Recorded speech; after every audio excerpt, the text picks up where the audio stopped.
I'm making an executive decision. Uh-oh. We're moving into the summer. I think this summer we're going to cover just Summer movies / kids in danger.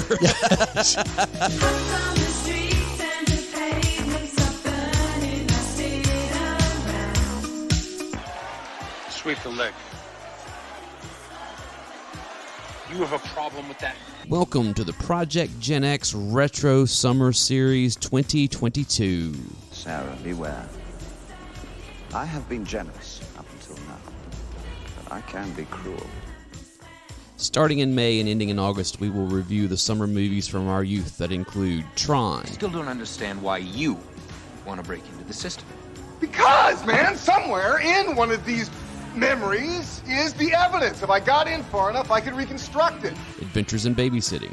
Don't fuck with the babysitter. The Goonies. Don't say that. Never say that. Goonies never say die. Back to the Future. Whoa, this is heavy. There's that word again, heavy. Why are things so heavy in the future? Is there a problem with the Earth's gravitational pull? What? And so much more. We talked into the night. The kind of talk that seemed important until you discover girls. If I can only have one food for the rest of my life, that's easy. Pez. Cherry flavored Pez. Along the way, we will also sprinkle in some non-movie goodness that will remind us what it was like to be a kid when the socks were high, the shorts were extra short, and there wasn't a cell phone to be seen. E.T. phone home. E.T. phone home. Wants to call somebody. So sit back and join Big Dave, Barry, and myself, Alan Smith, to relive the magic of the 80s and the retro summer.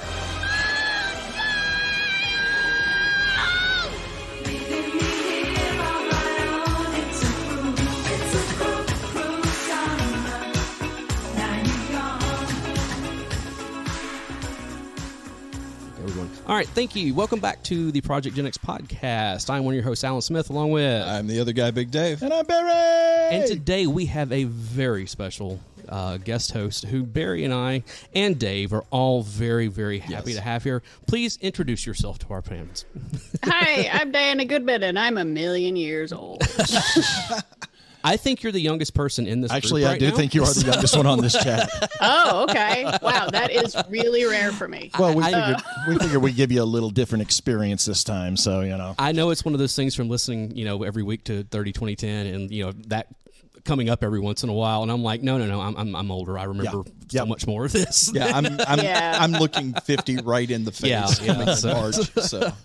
Yeah, and my problem is I'm one of those 13 going on 30 type people, so, like, for example, we just talked about Unforgiven. Yes, and you did. It's like, I had watched all Sergio Leone movies. I had seen the Man with No Name trilogy. I'm 15, obviously. Mm-hmm. Yeah. Isn't that what other 15-year-olds are doing? Come on. Absolutely. Yeah. I was the Stephen King horror movie guy at 15. Right. So I was still stuck in adolescence at that point. I'll admit it. So and not that anything's changed at almost 50, but And just a little quick background on this. As Diana, we did our little marathon grouping with 4 different podcasts. The tournament. The tournament. Yeah. And I reached out to you to kind of get your input on this, and the fact that you gave us mad props for actually talking about SFW. I was a little miffed that you guys kind of wrote off Heathers, which is one of my sorry, favorites. that's my fault. That was Dave. That's Dave. Sorry. but then the SFW love was like, oh my God. that was one of those things when we put that together, and like we heard from other podcasts, especially from the Gen X Grown-Ups guys, immediately of like, you son of a bitch. The second round in this is putting like our favorite movies against each other. I was like, you have to kill your darlings. Yeah, in this thing. Which child do you want to shoot? Yeah. Yeah. And we did just drop a full episode about SFW last week, and we gushed for a full hour on the movie. So it was just a good solid 20 minutes just on the soundtrack. Yeah, so, no joke. Yeah. So, but this episode we are in. We're on the backside of our retro summer 2022, and this week we're going to be covering the 1982. Is it 82 or 83? 83. I can never remember. 83 movie Risky Business, and we all have thoughts. I think so. It just shows where my brain goes it really, I feel like I'm really showed my age when you guys were like, oh, we're doing a series about 80s movies where someone's home alone. And I was like, Risky Business? Yeah. Not Home Alone. Yeah, no, not My Home brain Alone. immediately was like, wait, okay, so there's a movie about a kid who's home alone in the Chicago suburbs in a big house, and he's being menaced by a small Italian man. No, it doesn't sound familiar. No, not in the slightest.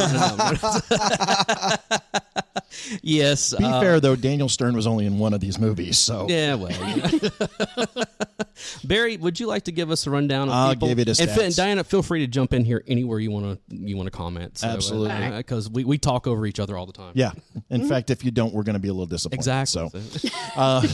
So, Risky Business, directed by Paul Brickman. You know him better from two of my favorite movies, Deal of the Century and Bad News Bears 2, Bad News Bears in Breaking Training. Yeah, baby. Yes. Bad News Bears, another one of those movies that I know that they did remake, unfortunately. Yes. But the original script could never be today. It could be released today. Produced by the Geffen Film Company, distributed by Warner Brothers. As you said, it was released in 1983. Original budget on this puppy was $6.2 million. Final box office, $68.5 million. 10 times what the pull was on this thing. And when it finally got to VHS, because this is pretty early VHS times, but this one cleaned up on VHS. Yes. And just a quick rundown on the cast. And again, to use your phrase, Alan, this is the murderer's row. Yes. This thing had a bunch of, hey, it's that guy's. When I was rewatching this last night, I forgot who all was in this movie. Oh, yeah. I haven't seen it in a while. And I was like, oh, wow. Yeah. Well, in our lead role, Joel Goodson, played by old TC himself. Some guy named Tom Cruise. Tommy Cruise. He's not going to amount to nothing. Nah, we never heard from him again. Yes. Well, the funny thing is, okay, so originally the people that were up for this role, and this is the part that trips me out because one of these is going to stand out like a sore freaking thumb. Okay. Sean Penn, Gary Sinise, Kevin Bacon, Nicolas Cage, John Cusack, and Tom Hanks. I want to see a world where Tom Hanks plays Joel Goodson. That's a totally different movie. That is Absolutely. a totally different movie. I can see it. I'm thinking what 83 Tom Hanks looked like when he was on Family Ties. Bachelor Party. Yes. Yeah. Yep. Or Bosom Buddies, that era. Yeah, true. Playing Lana, Rebecca De Bornay, best known from The Hand That Rocks the Cradle. Among other things. A lot of other movies, but originally up for this, though, Michelle Pfeiffer. Oh. Yes. I could see that. I could definitely see coming off it. of Grease, too. Yeah. That's this post Scarface also, or is this? Oh, yeah. Yeah, definitely. I can never get my dates right on Scarface. So. And playing Guido the Killer Pimp. I still love that's my favorite thing to say right there. Joey Pants. Joey Pants. Yes. Joe Pantoliano. With hair. Yes. Well, he and paid it's enough not a for rug, it. right? No, it's not a rug this time. Looks like it's right. I don't wear a hairpiece. Yeah. Oh, wait, wrong movie. Playing Mr. Goodson, an actor by the name of Nicholas Pryor. He was in one of my favorite movies, The Gumball Rally. Oh, okay. Yes. Precursor to Cannonball Run. Yes. Hey, I'm sorry. It's got Raul Julia driving a Ferrari. What more do you need? Hey, Raul Julia in anything. Yes. Let's be honest. Mrs. Goodson was played by Janet Carroll. Janet was more of a Broadway actress. Yeah. She did a ton of stuff on Broadway. Didn't really have much of a movie career, but more definitely Broadway stuff. Playing Bill Rutherford, the man that comes to the house to interview Joel. Yes. Was Richard, I can't remember pronounce this, is it Mazer? Yeah. I think so. He was in License to Drive. Played the dad in License to Drive. Oh, that's right. He did. I knew was also in, I think it was it My Girl 2? Played the My Girl 2. I can't remember. But he was also in the TV show Rhoda. Right. Oh, wow. Playing It. Wasn't he? He was in the first version of It. Yes, he was. Yeah. Look at Diana pulling one already. That is yeah. right. Now he's one that's like, hey, it's that guy. Oh, yeah. Yes, oh, there's a ton of those in here. Playing Miles Darby, something like that. Miles. Yeah. Curtis Armstrong. In his first role. Yes. This is his first role. Yes. Oh, my goodness. Charles DeMar. That's all he will always be Charles DeMar for me. Yeah. Continuing on this, we've got Barry Yes.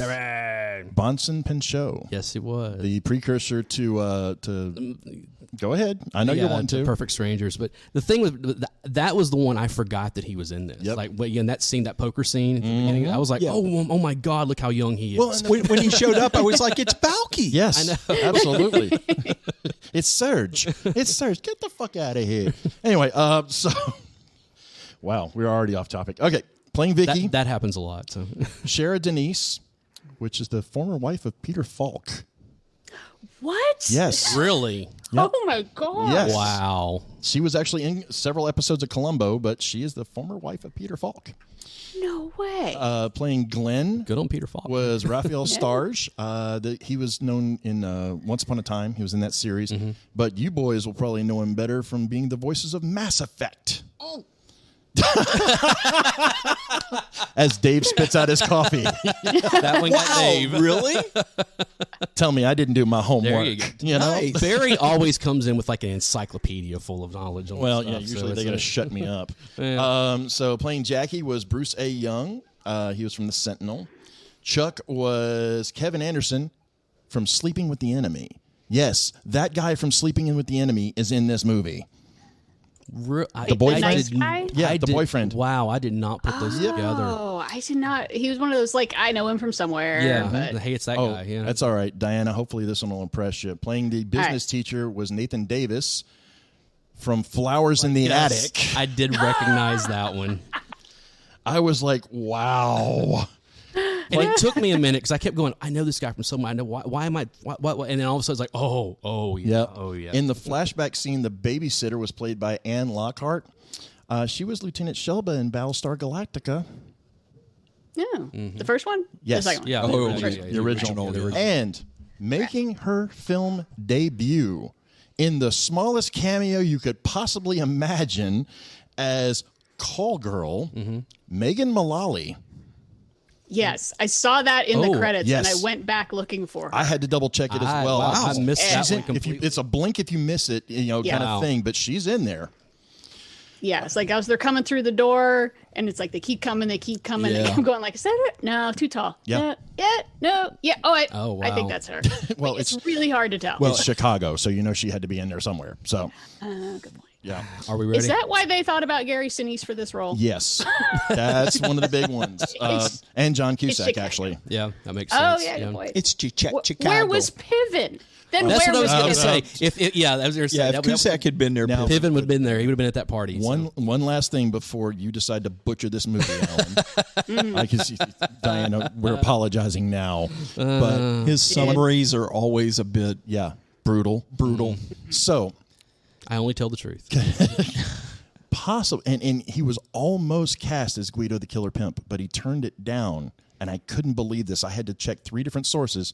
Sinatra was on the list, and he actually had tested for it. He screen tested for it, and he turned it down. But I can see him. In that role. I really don't- can. Even then, because he was I don't probably know. in his 60s at that point or something Around like that. there, Yeah, he I would could have still see him. stolen all those I could scenes. still see him as heavy with no problems. I just can't see him.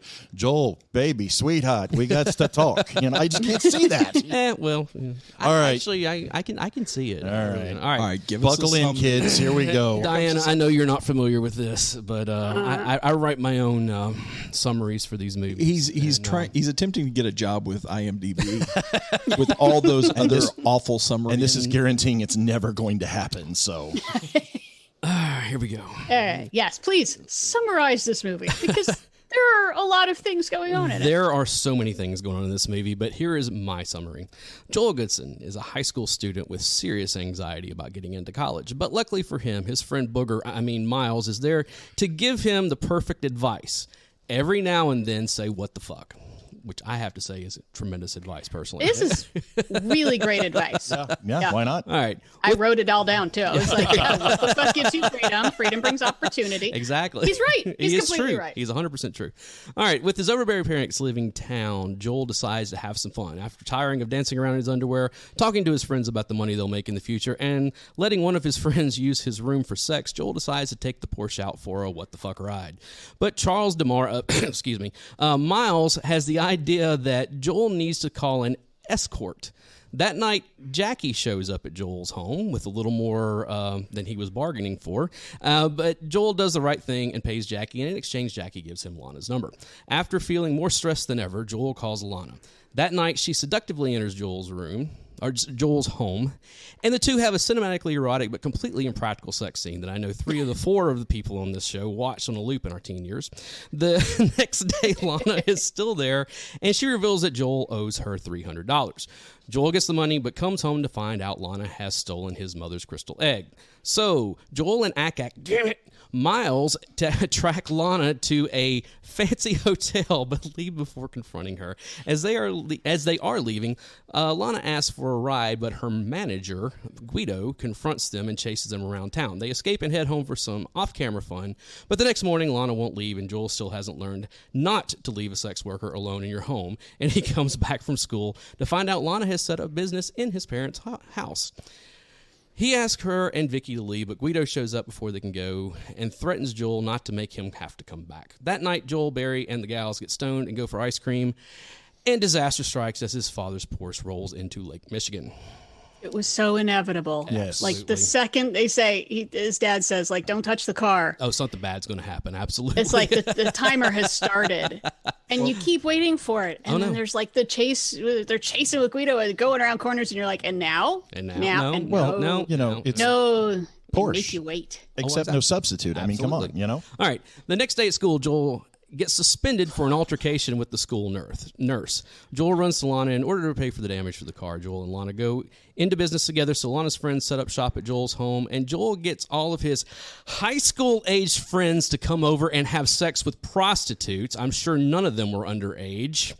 I mean, if you're going to break the law, why not break all the laws at once? As the party progresses, a recruiter from Princeton shows up at the house, and as the interview progresses, Joel has his what the fuck moment about college. Business is booming, and Joel and Lana duck out to have sex on a train. In a scene that Lenny Kravitz obviously watched before writing Justify My Love for Madonna, we get our second cinematically erotic but completely impractical sexual encounter. And the party ends... after the party ends, Joel now has enough money to pay for the car repairs, but when he comes home, the house is completely bare. With 2 hours before Joel's parents are set to be home, Guido has pulled the most Joey Pants move imaginable and holds Joel up for all the money made the night before. Joel and his buddies scramble to get all of his parents' items back in place before they arrive home, but once home, his mother drops the bad news that there is a crack in her crystal egg. But this is countered by the good news that Princeton's recruiter had a wonderful time at the party the night before and is recommending Joel for enrollment. As the movie ends, we see Joel slowly turn cold as he methodically grills Lana as to whether or not Lana set this whole mess in motion on purpose. As they walk through the park, we witness the birth of an American Psycho as Joel's voiceover reveals the Patrick Bateman he will one day become, and we fade to black. But the story is not over. Oh, God. 22 years later, the crystal egg reemerges at a charity auction in Newport, California. But Ryan Atwood's brother Trey, fresh from prison, steals the egg and sells it, which leads Ryan and Seth on a wild mission to retrieve the egg and get it back to the auction before anyone knows it's gone. Just another day in the OC, bitch. Why does it always come back to the OC? That's my second OC reference. Why does it always come back to the damn OC with you?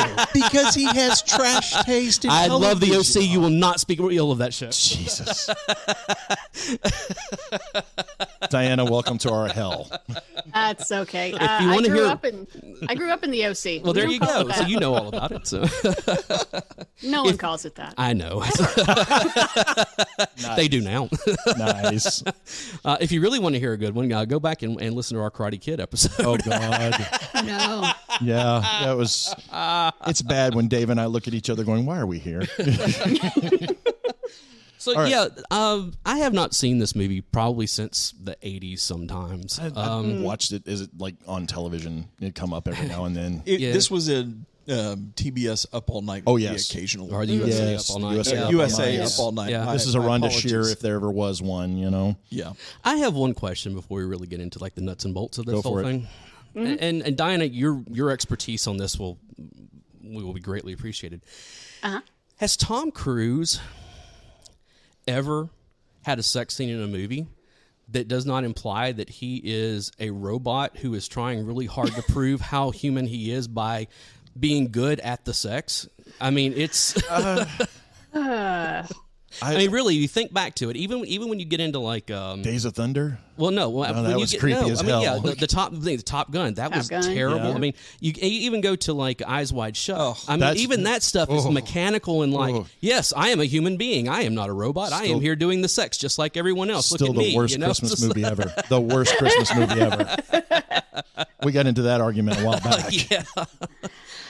Yeah, there was a point on the train where he made a face that made me think he was about to throw up. Yeah. I mean, it's just are you okay? I know that I think on an episode of Laser Time, Chris and It's Me Sarah talked about Tom Cruise. Like they believe, I think Chris Antista said that he believes that Tom Cruise is asexual. Like he just there's nothing sexual about him whatsoever, and I tend to agree. What, is he reproduced by fission I don't or something? know, Is but he just split down the middle. I mean, maybe it's a Scientology thing. I don't know. It's just don't say that. They're watching you now. That's true. We're probably going to now we're totally banned, and we have hit list out on us. Yeah, thanks, Alan. We can never go back to Florida. Thanks again, buddy. I never want to go back to Florida. All right. Where do we start on this thing? Where do we actually begin with this one? Because there's so much going on here. I mean, one thing that's like, I remember this as a sex comedy, but I haven't seen this since probably the late 80s. Yeah. And I just remember it as a sex comedy, and I lump it in with the other sex comedies, not so much Porky's, but Revenge of the Nerds, Better Off Dead. I can see that. Teen, sex-ish comedies. And I did not notice, this is a satire? Yeah. Mm-hmm. And it's got that problem, though, that it's like a really good satire is indistinguishable from praising the thing it's actually commenting on. Where it's like you can watch this as like such a takedown of Reagan's America. Yeah, capitalism or you can watch and all it that as a giant praising of this is the American way. It's great. Screw everybody over. Money's the only thing that's important. Literally and figuratively. That reminds me, in that scene where they're at the diner and they're talking about like, getting into college and this and that and everything. Mm-hmm. I love that his one friend is like, that like, Harvard graduates, for the MBA program start out making $40,000 a year. And I'm like, that's so cute. Well, with inflation, we figured out on 30-20-10, because we look at stuff 30 years ago, we figured out money from 1992 was almost exactly double in 2022. Mm-hmm. Well, I know from something it's gonna be a little bit more. So starting out at 80 grand. Yeah, well, we discovered a few weeks ago by doing something for another podcast that money from like 1982 is about 3 times what give or take these days. Yeah, because it was a $500 phone bill that today would have been like $1,500. Yeah, so it's give or take. It was insane. Yeah. Well, so I'll start off with this one. I found out that the original title on this was not Risky Business. They had to change this title, and actually, it is said by who was the first prostitute that he brought home before he brought Lana home? Jackie. Yeah. Jackie actually makes the quote that was the inspiration for the title. It was originally going to be called "White Boys Off the Lake." I can't make that up. Makes perfect sense. Well, but it makes perfect sense. It makes perfect sense. But the funny thing is, they nixed that idea because they said it sounded too much like a Broadway play. That makes sense. Also. I would totally go see White Boys on the Lake. That sounds like fun. There's so many ways you could go. I know. It's a, but I mean, it just the whole premise behind this, and everything taking place in Chicago, everything taking place not even in Chicago for the most part, but in the suburbs of Chicago. Yes. You've got the perfect backdrop and settings for these things, and it kind of goes back to what we were talking about on Adventures in Babysitting. Apparently, Chicago was like the default location if you needed to set a kids adventure movie or for whatever. most of the 80s. As we were saying, in the 80s, and I yeah. think that was like Hollywood's like, Chicago's in the middle of America. This will be middle America. It's still near. It's still near. Right. Yeah. It's still near like a big city, but we can set it in the suburbs. Like, exactly. All the John Hughes stuff. Oh, there's a lake Every there. single Make one of everybody them. from the farm. And move them into the city. Well, but that wasn't Chicago. That was Shermer, Illinois. Yeah, but outside Chicago. Yeah, this is Glencoe, but they filmed in Highland Park. Right. Yeah. Yeah. I mean, it's definitely the theme of don't leave the suburbs, white boys. Yes. We discovered second you go downtown, bad things happen. We discovered that with Adventures in Babysitting. Yes. 1,000%. Oh, you think you're so tough? Yeah, you're the toughest kid in Shermer. Right. Bring it. Oh my gosh. All right. Well, I want to take a minute. Okay, go right ahead. Talk about the Porsche. Let's talk about the Porsche. I mean, come on. Could they have picked a worse model Porsche? The 928? This is a 944. No, this was a 928. Was that a 928? Yes. Then it had a body kit on it. They used one 944 for later on. So this is what Dave and I get into. Alan kind of comes along for the ride, but they actually had 4 different cars on this one and one 944, and all but one were completely destroyed in this. I was going to say, if that was a 928, they put the 44 body kit on it to make it look like a 40. So is anyone buying that Cadillac DeVille that's like a mile long was keeping up with that Porsche? Not even close. Not even one left turn and they're gone. And I know this because my parents had one of those style Cadillacs in the 80s. Those things took forever to turn around, and you were not making a tight turn whatsoever. Had it been the interstate and one big long shot, that maybe the Cadillac would have kept up. But the first time you turn left in that Porsche, that Cadillac is going to go 3 miles past the turn. It's true. But yes, just that, and to your point, Diana, as far as you saw it coming, you knew that was going to be like one of the MacGuffins of the movie. Something is going to have to be a reason for this thing to go on. And they really telegraphed it. Oh, yeah. When she goes back to the car and she goes to get her purse and hits the gear shift, and it's like, oh, it's going to here we go. Is it now or is it in 30 seconds to build the tension? And there it is. But they telegraphed it terribly. Oh, I know. It's yeah. Well, I like that they telegraphed it also in dialogue. At the same time, she's got a really good comeback of don't lay judgments on me while leaning on your dad's $40,000 car. Yes. Just like she's making a really good point about his privilege, but she also just told us the sticker price, so we know the stakes. So the 30 seconds later, when it starts to roll, we go, absolutely. So wait a minute. We're talking about a movie that was based in Chicago that involves a very expensive car that gets destroyed. What does that sound like to you? No, never heard of another movie like that at all. No? Can't imagine. I can't put my finger on it. Let's talk about Rebecca De Mornay for a second. Please. Oh my. Rebecca De Mornay, she kind of got a little bit pigeonholed into this role a little bit because there was this and there was And God Created Woman. I don't know if you guys ever saw that. As well as The Slugger's Wife and a few others where she was kind of like the sex pod or whatever. The Slugger's Wife, one of the only movies that actually features the Atlanta Braves. Yes. Thank you very much. And it's one of those things that, especially if you go back and watch The Hand That Rocks the Cradle, she is magnificent in that movie. Absolutely. Okay? And it's funny because thinking back, I don't know about you guys, but Diana, did you ever watch The Practice? Okay. Remember, she was in the last season of it when they were introducing what was going to go on to become Boston Legal. Yeah. Although she didn't make the jump over to the new series. Right. She was a lawyer at that Denny Crane's law firm, and she did that wonderful thing where she was like this tough as nails, like, don't mess with me, I will destroy you in court. But then when she was outside court and dealing with people, she was the most compassionate person. Yeah. And it really showed her range of not just there, it's there in other places. Going back to And God Created Woman, which was kind of in that, it was kind of billed as a whole sex comedy thing or whatever, but it wasn't. It was no, she developed this character that had depth and had, and all this kind of stuff. And I kind of feel like Rebecca De Mornay has kind of been slept on over the years. I would agree with that. I would agree with that. I mean, she's definitely had, smaller roles that she's appeared in that have Jessica Jones. Yeah. She was in that. She was wonderful in that. So, and she knows how she can do comedy. She can do drama. She can play the serious role, play silly. I would agree that she's definitely one that's more of an unsung hero type. Absolutely. Her background. Sorry to interrupt. That's her okay, background is kind of nuts, though. Oh, enlighten us. Yes. Her dad. She was not raised by him. She was raised by her stepdad. But her biological father is a guy named Wally George, who people, especially in the LA area or a lot of California, would know is basically Alex Jones before Alex Jones. Oh, lovely. He was a radio guy who then had bad public access TV shows late at night where he'd yell about how communists were coming to take everything and only true patriots, blah, blah, blah, blah, blah, blah. Kind of a Morton Downey Jr. type, yeah. Yeah, without the skill. Oh. I don't think that is a sentence I ever thought I would utter.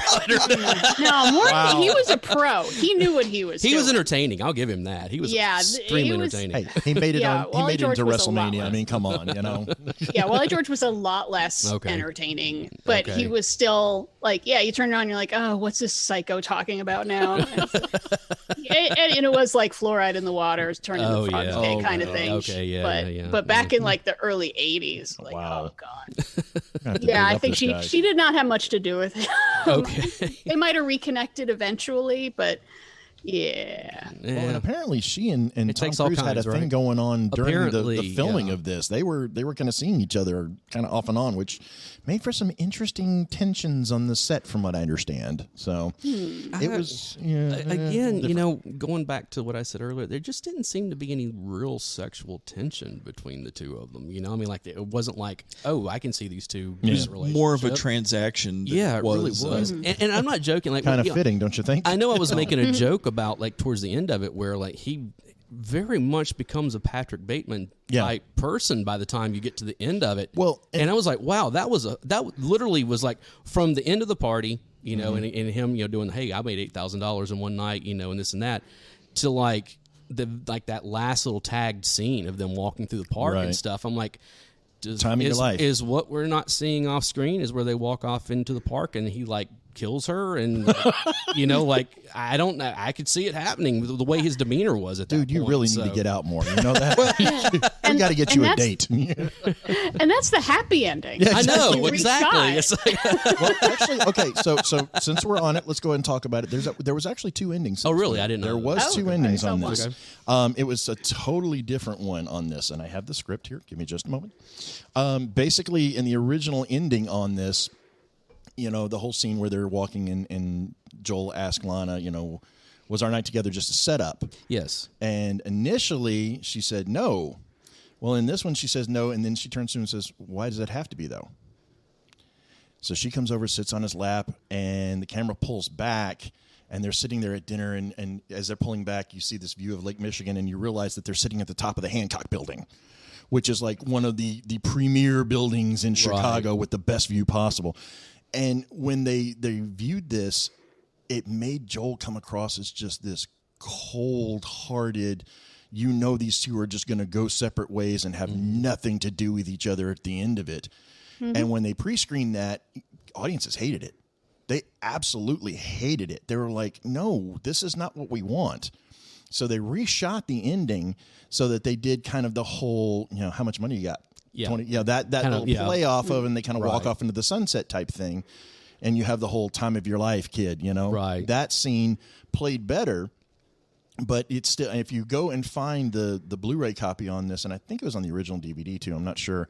They have both endings on there, and it's a totally different feel on that first ending. Yeah. Well, that's again what I'm saying. Like when they're in the restaurant, the way he is there, and again when they get out into the park.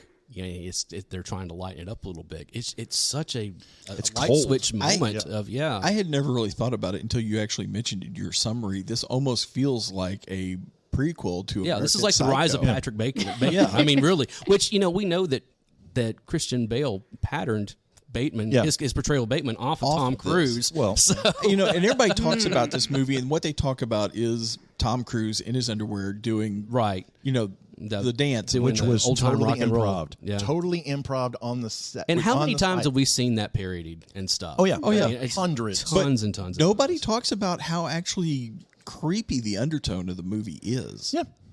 Mm-hmm. Oh yeah, I agree with that. I mean, again, it's the difference. Say what you will, it's well, it's like we've said multiple times in this podcast. It's the difference between looking at these movies in 1983, 4, 5 eyes versus looking at them through 2022 eyes.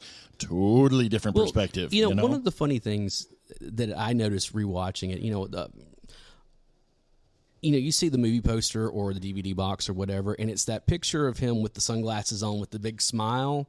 Yep. That is not the tone of this movie by any stretch of the imagination. Although, because of those sunglasses, because of this Ray-Bans movie, went up, 3,000% sale went up. I had to double check that. I was like, "There's no way," but the Ray-Bans had been around for a little bit before that, with military and stuff like that. But the Wayfarers did not sell that well. The only people that were wearing the Wayfarers before that was the Blues Brothers. Yeah, that was really the only time that you saw that in movies. Too much, that increase is on par with the Navy recruitment after Top Gun. Exactly, and the aviator glasses. Yeah. That's one thing I wanted to point out. Is like it's so strange that I looked at some reviews of the time, and a lot of fancier film critics were comparing this to The Graduate, which I think is I can see some meat there. I see a little. There's a little bit there. If you squint hard enough, but, but then to think it's only 3 years to Top Gun. Yes. It's like here he is clearly supposed to be a child, well, 18, whatever. But it's like he's obviously lost. He doesn't know who he is. He's preppy as hell, but he's scared of kind of everything. Yeah, this is after The Outsiders. Yes, that's how he got the role. Is it also after? Is it Everybody's All American or not? Everybody's All American, but All the Right Moves. All the Right Moves. Is this after? All the Right Moves is a couple months later. Yeah, I think it came right after. So we were still, but you're right. It moves from like that kind of stuff. Then you get Legend in there somewhere, and then you're into what we know as Tom Cruise now. But let's be fair. The only redeeming quality about Legend was Tim Curry. Oh, absolutely. Yeah. Well, yeah. You drop Tim Curry into anything, it's going to be at least 3 times better. You can also tell a person's age and where they come from by where they know Tim Curry from. Fair. That's true.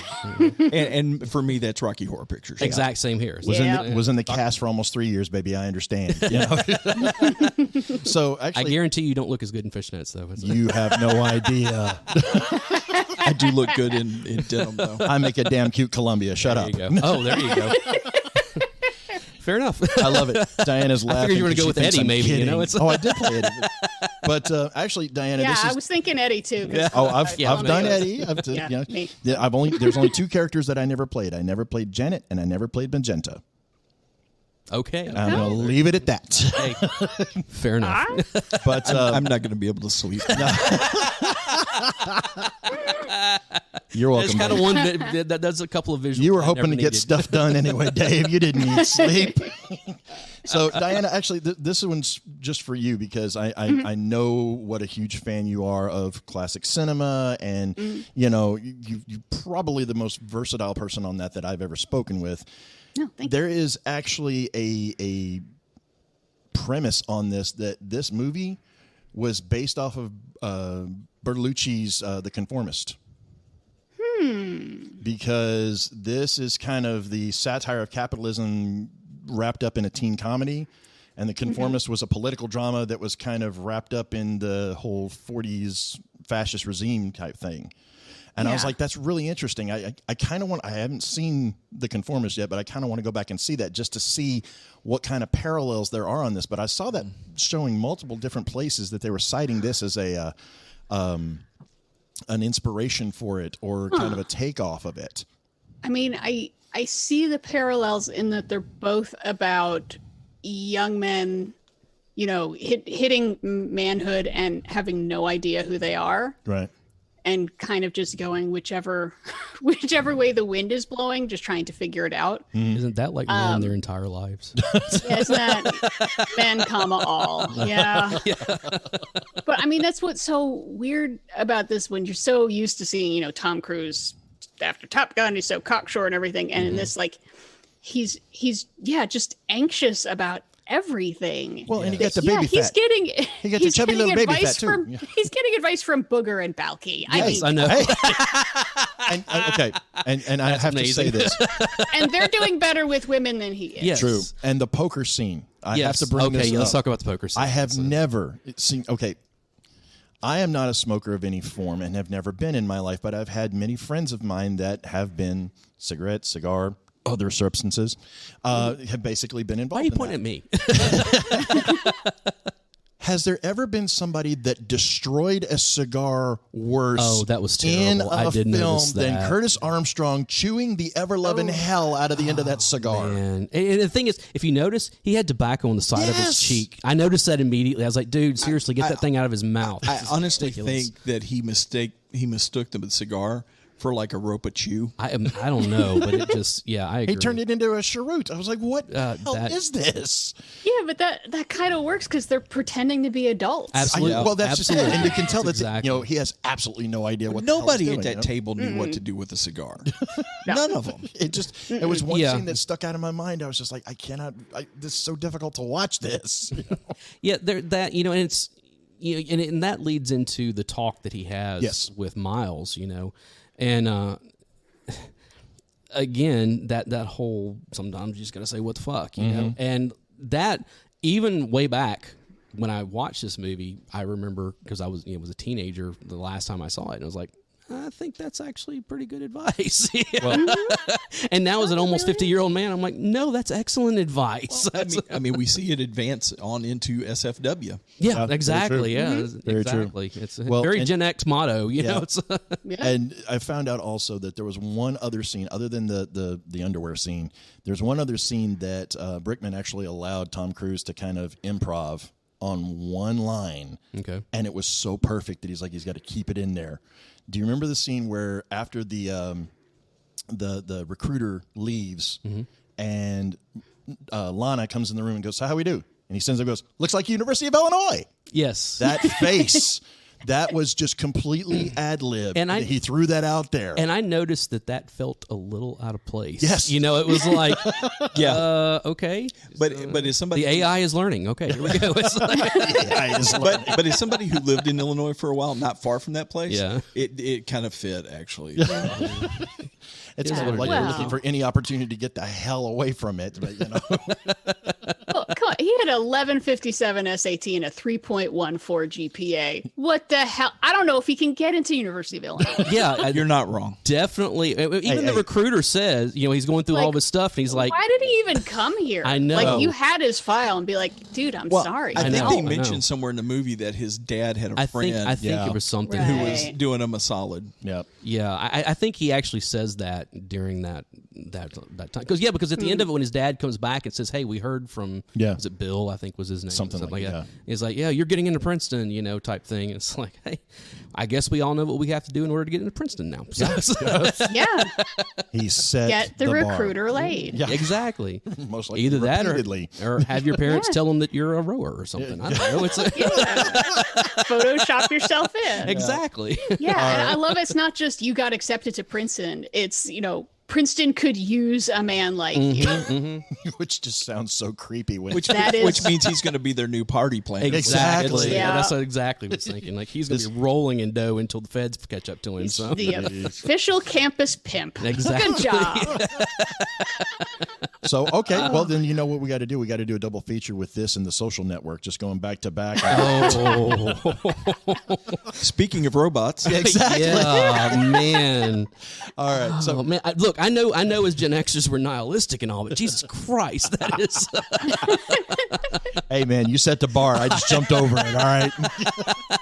All right, so let's talk about the music. Yeah, I was about to say, let's get into the soundtrack. yeah. This I soundtrack. love... Hold on. Stop. Okay. You two have been talking way too much. All right, go, Dave. Give Miss Diana a chance to go first. Yes. Go right ahead. Oh, well, we're talking about Tangerine Dream. Yes. Speaking of Legend, Yes. I hate their music in Legend. I love it in this. Oh, my gosh. It was just... It was perfect. Like, it was perfect for the film, honestly. yeah, there's a certain amount of like a weird Japanese influence to it. Just sort of the little plinky kind of sounds. And yeah, I'd somehow totally forgotten about this. It's like, this is basically a techno score.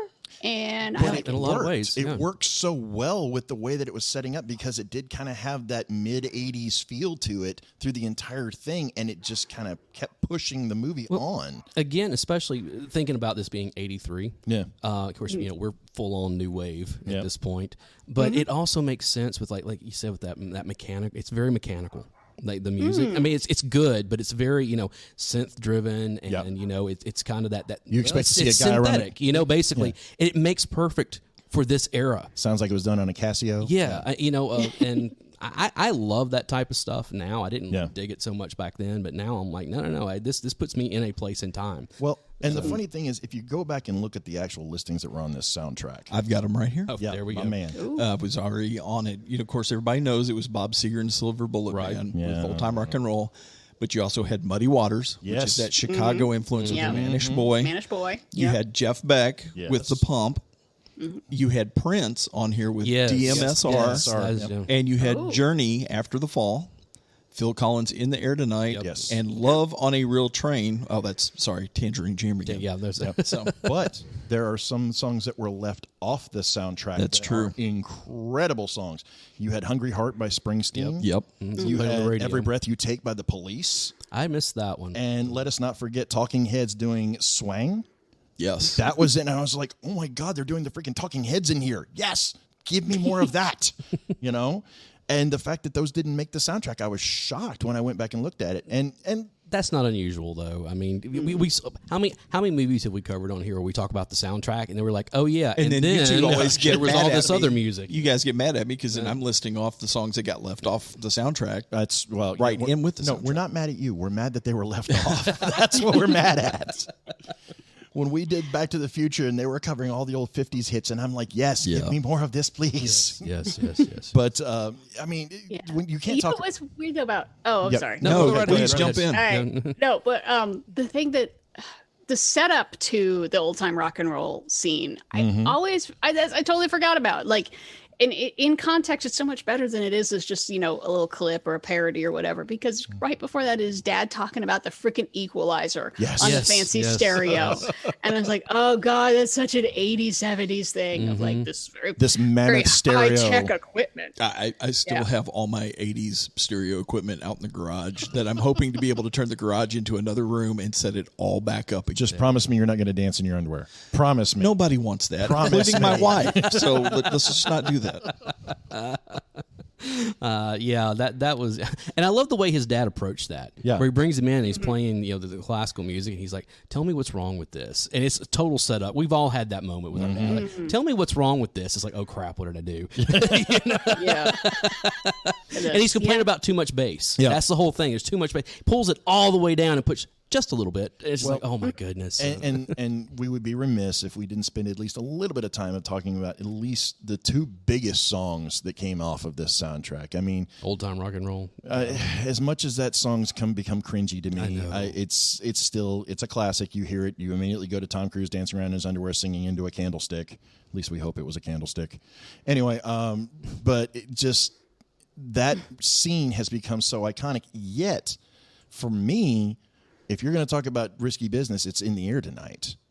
Because that song, oh my gosh. I had forgotten that was in here. Like, I just rewatched this last night. And as soon as it started, I was like, oh yeah, I remember this now. But then it fades out before they actually get into it. Well, and it's funny you say that because for the longest time, after seeing this movie years later, I kept associating that song with Miami Vice. Exactly. Yes. And then went back and actually saw the movie again. And I was like, oh crap, I forgot it. And it was in that scene too, Right, yeah.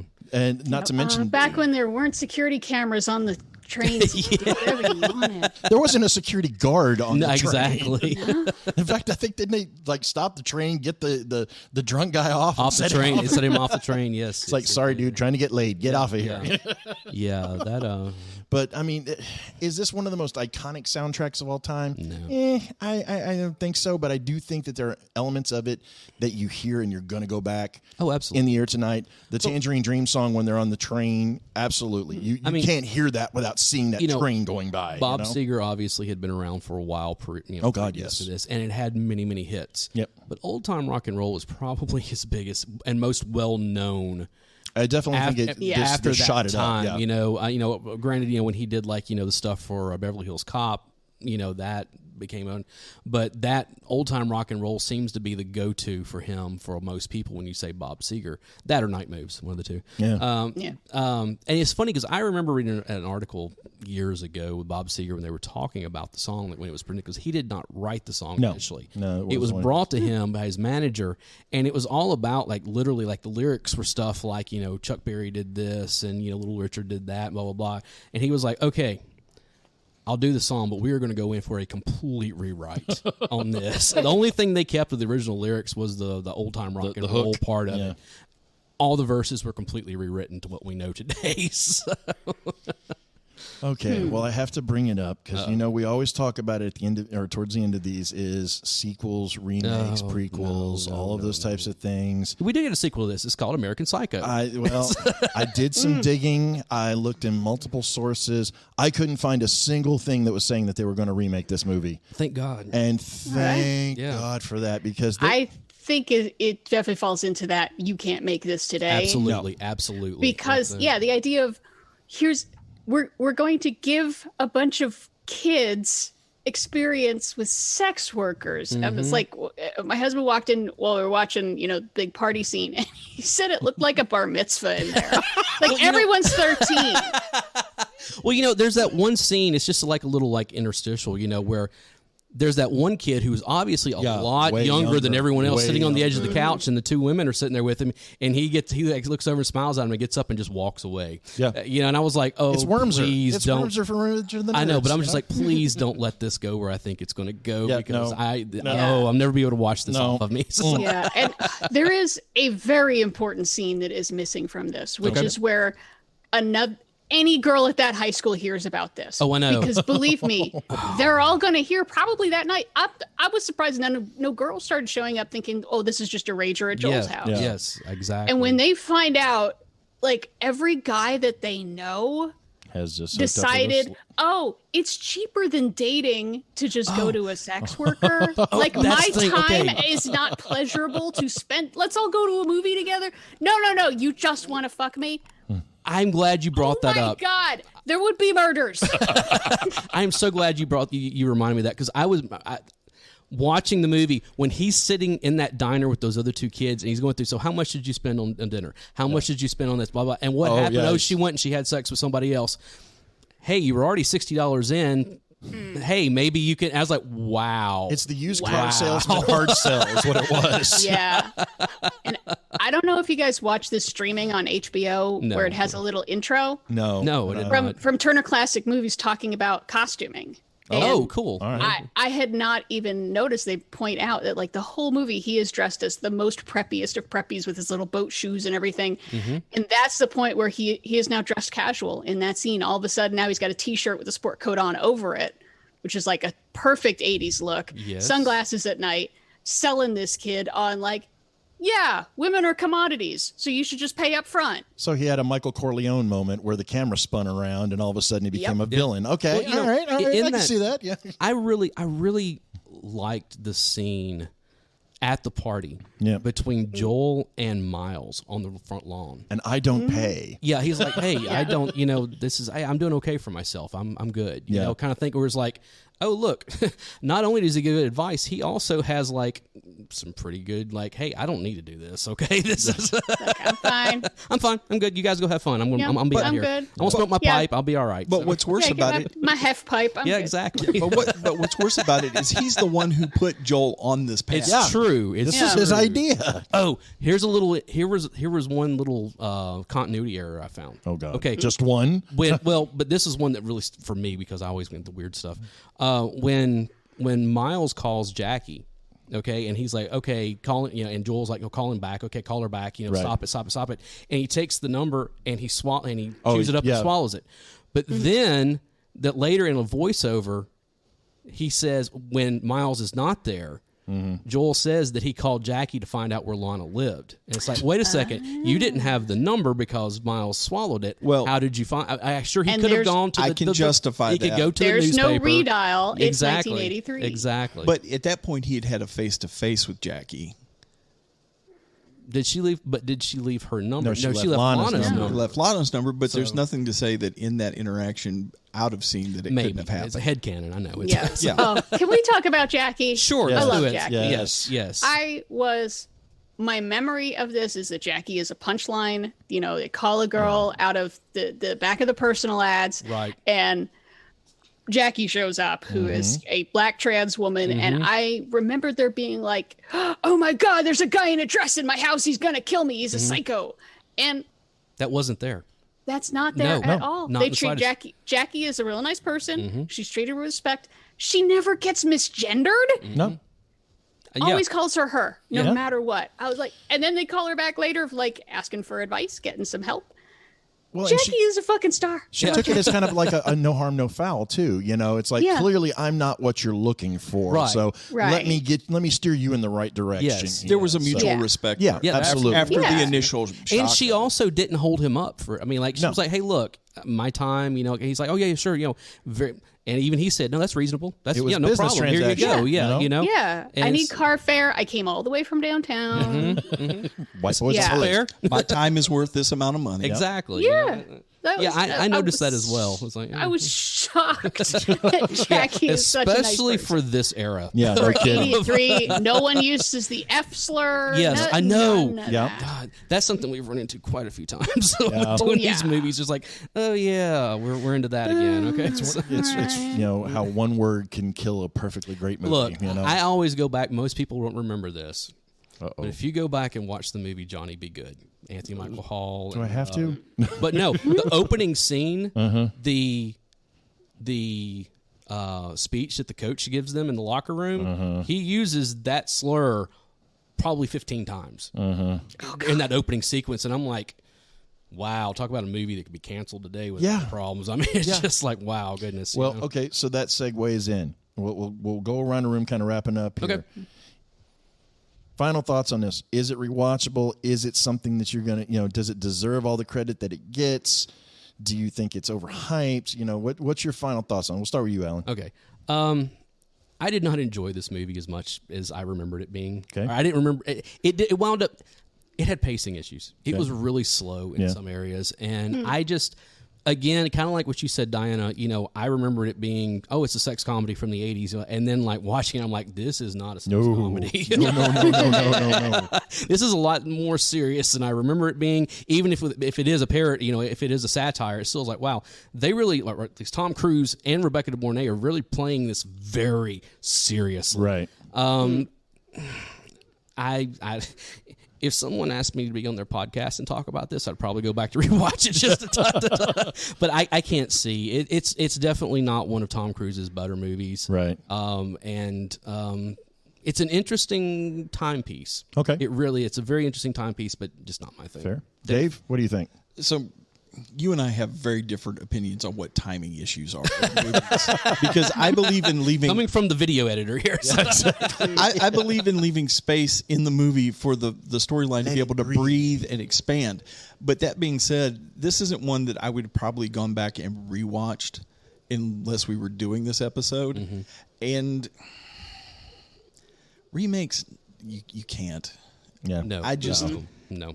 And I think this movie is probably remembered more for that one short scene of Tom Cruise dancing in his underwear to old time rock and roll than the rest of the movie is actually remembered. Yeah. I think it's known for one scene and one scene only, and everybody forgets everything else that's attached to it. Oh, okay. I'll say that with me, is it rewatchable? Possible? I mean, it's one of those things I think every now and then you have to go back and rewatch bad movies to remind you that they're bad movies. And, this is definitely, because it's really easy to get wrapped up in the nostalgia aspect of it and forget, no, this was a shitstorm of a movie, okay? And I love the soundtrack. I loved the way that, there's so many good things about this movie, but there's so many just horrendously bad things about it that it just... it's a difficult watch all the way around. It's definitely not something that I'm going to be breaking out every year and say, hey guys, come over, let's watch Risky Business. But I think that I would be intrigued to see a sequel to this. I'd love to see what happens with Joel and with 40 Lana. years later. 40 years later, how did that affect their lives? Yeah. Where are they at now with this? I think that would be interesting. A remake or a prequel? Absolutely not. No. All right, so Diana, we're going to give you the final word on this. Yes. Is it going to be a clean sweep? I mean, would I recommend this to people? Just, hey, want to watch a movie? No, I wouldn't, because it gets into very uncomfortable territory all over the place. It does have some things that I was not expecting that were like better than expected, like how Jackie is treated, than treating sex work as work. Like, it's actually, yes, this is her job, and he doesn't necessarily judge her for it. Like, no one gets, called a dirty whore or anything. So, appreciate it. I think if you come at it as this is a satire about 80s capitalism, then it plays really well with that in mind. And especially because of our distance from the 80s, everything that's dated about it ends up working for it. Like, in a weird way, it makes me think of RoboCop. I could see that. I can definitely see that. Absolutely. Because RoboCop was taken at face value a lot by a lot of people at the time. And then you watch it now, it's 80s-nish. The 80s-ishness of it all. I'd buy that for ends $1. Up helping the parody of 80s commercial, super consumerism. Right. So that's a good comparison. 80s-ness. Yeah. Like if you made this today and everyone looked like it was 2022, it wouldn't hit because the 80s adds to the satire, I guess. So, yeah, I think my big thing is if you have nostalgia for this, you probably haven't watched it in a while. I think that is the most astute statement to make right there. That is very much. That's a nice summary. If you really get nostalgic, go back and just listen to the soundtrack. The soundtrack is so much better than the movie itself. That's fine. So, well, I guess we need to wrap this guy up. Well, before we get out of here, since I have Diana Goodman on here, we're going to do a birthday quiz. Yay! How did I know? All right. Awesome. Diana, you and Barry are going to go head-to-head on this. How did I get thrown into this? because you are the trivia will be guy. the trivia Damn guy. it. All right. I will go ahead and apologize up front. I could not find as much on this person as I wanted to, but I think I got enough here. Born August 9th, 1958, so she is turning 63. Okay. Originally from Winter Park, Florida, she studied acting at New York City's Neighborhood Playhouse. She got her first break in 1982 on All My Children. Demi Moore. From good guess though. Yeah. From there, she had a few roles in movies, but found her real success on television. She transitioned behind camera in the early 90s, and since then has found great success as a director. I'm going to go as a director. She has done episodes of Veronica's Closet, The Jamie Foxx Show, Two Girls, a Guy in a Pizza Place, Jesse, Dharma and Greg, Sabrina the Teenage Witch, Reba, George Lopez, and Mad TV. Wow. Okay. Movies that she has appeared in. Well, she hasn't done a whole lot of a movie, but she had a bit part in Protocol. She was in Fraternity Vacation. She was in the TV movie Here Comes the Monsters. She was in one of my favorite 90s B movies, The Doom Generation. Okay. She has a role in the upcoming movie Bros. Oh, anyone? I really want to watch Bros too. It looks good. I really want to see that movie. I love Billy Eichner. All right. Wow, my brain has been stuck on Meg Ryan for some reason, but I don't think that's it. Right. Her biggest movie role was in the 1985 movie Fright Night. Oh, crap. Yeah. All right, this one's going to give it away. And her biggest role that everyone knows her from is from the television show Married with Children. Katie Seagal. Nope. Katie Seagal. Nope. No? Oh, Christine Applegate. Nope. Chickenhead. What's her name? Name. Fuck. Damn it. Marcy. Darcy. Amanda Bierce. Amanda Bierce. Thank you, Diana. I don't feel so bad now. Here you go. Here's damn. something else I didn't find out. She did all that directing. Wow. Her directing, like you go and look at her IMDb on directing, is like at least twice as large as her acting. Wow. Stuff. Nice. She appeared as Marcy Rhodes / Darcy. In two non-Married with Children related episodes of television. One of them was in 1990's The Earth Day special, which was I think was something that went across a whole bunch of networks. You know, I vaguely remember it. Cross network. Yeah. But then in 2001, she appeared on the show, the television show Nikki as Marcy Darcy. Nikki had so many weird little. I know, tie-ins. and I was like, oh wow. So, but Amanda Bierce's birthday is August 9th. So, well, happy birthday, and I Amanda. love her. I have always loved her. So yeah, she's someone's like. I mean, all she did was take abuse on Oh, Married with Children. She was so good at it. I know. I love that when the Rhodes are first introduced, that they're Reagan era Republicans, you know, and then by the time that she's with Jefferson later, she's all hardcore Democrat and just. It's amazing what Steve will do. Yeah, well, And can we just admit that I love National Lampoon's Christmas Vacation? Yes. But the next door neighbors are completely rip-offs of the Darcys. Well, the Rhodes, not the Darcys. Well, the Rhodes, the Rhodes yeah, more not than the Darcys. Darcys, Yeah, yeah. I can see that. So Yeah, because they're such awful yuppies. yes, they are. And Julie Louise the carpet Dreyfus. wet? I don't know. All right, well, we're going to get out of here. Diana, where can everyone find you? They can find me on Twitter at LeCineNerd, LeCineNerd, or every single week on the podcast 302010, where we look at movies, TV, music from that particular week, 30, 20, and 10 years ago. And we are hitting some Gen X milestones, Yes, damn it. we are. Oh my. Let's see. We got, I don't know when this is going up, but very shortly, Singles. Yes. Turns 30. Yes, it is. Singles is about to turn 30. And we believe also that. have the debuts of the Ben Stiller Show and Larry Sanders Show. So it's Janine Garofalo all over the place. Hey, there's nothing more Gen X than Janine Garofalo. Very true. That is just very true. Straight up. So awesome. For us, you can go check out. We'll have links in the show notes. I'll get it out. Sorry, it's been a long day already. For all of our social media, Discord, Instagram, as well as I think, Dave, are you still running the Facebook page? Yeah, we still kind of. It's there. We haven't done a whole lot with it. So but we'll also put links up for 302010 Yes. as well as just Laser Time in general.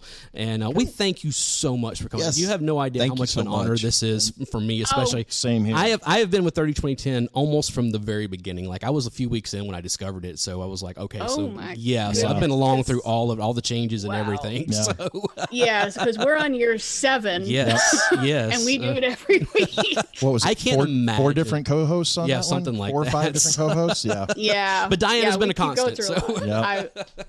Yeah. Well, because if I don't get to do Classic Corner, I might die.